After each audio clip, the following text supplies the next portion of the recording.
ডাকসু নির্বাচনে ভিপি পদে সাদিক ভাই, ডাকসু নির্বাচনে জিএস পদে ফরহাদ ভাই, ডাকসু নির্বাচনে ভিপি পদে সাদিক ভাই, ডাকসু নির্বাচনে জিএস পদে ফরহাদ ভাই, এজিএস পদে মহিউদ্দিন খান।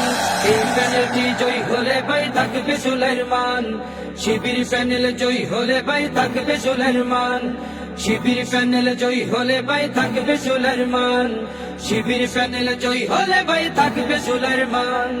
ভোট দিও ভাই মননে যাদের সততায় ভরা, বুকে আছে হিম্মত, সকল ছাত্র ছাত্রী রবে তাদের আমানত।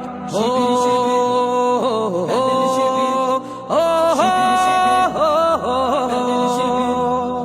মননে যাদের সততায় ভরা, বুকে আছে হিম্মত, সকল ছাত্র ছাত্রী রবে তাদের আমানত। এই আমানতের খেয়ানত করা নেই কোনো অপশন। এই প্যানেলটি জয়ী হলে ভাই থাকবে সুলাইমান,